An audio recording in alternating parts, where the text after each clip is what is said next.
Hi, this is Elizabeth Eubanks, and this is my 6-week update on my plant project. I started this project on January 22nd, 2024, choosing to seed the pink peppercorn and use a cutting to cultivate the ghost plant succulent. I did some research on each and learned how I should approach a successful planting. 8 years ago, when I planted the peppercorn seeds, I just threw them into soil and had success. This time, I peeled the husks, soaked them, gave them the whole process with way more attention than I usually do. After 6 weeks, I got nothing. I even dug around with a spoon to see if I could see any resemblance of seed or sprout. I found nothing. So I decided to restart the seeds at this time. I just put them into soil, no soaking, no fuss. It was a bit frustrating not to see anything appear, as I felt as though they were going to do great since I spent so much time on them from the beginning. I coddled them and brought them inside and out as the weather shifted, and only watered them when their soil started to get barely dry, so once every few days. Regardless, I am excited to have started them again, and now they are at the garden with a regular daily watering schedule under a shade cloth and in the exact location where I started them so many years ago.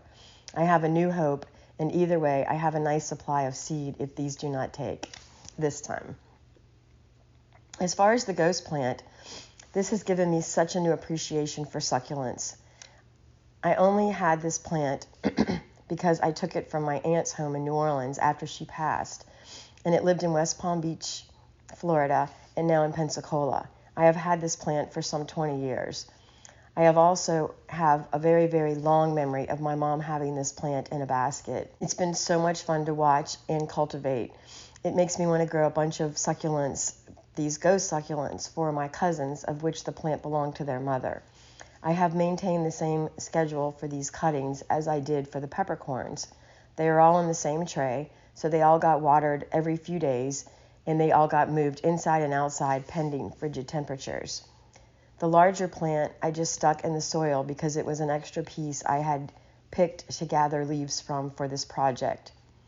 I am so mesmerized by how the one little water-filled leaf can propagate so easily, and it is wild to see these little babies popping up from seemingly nowhere.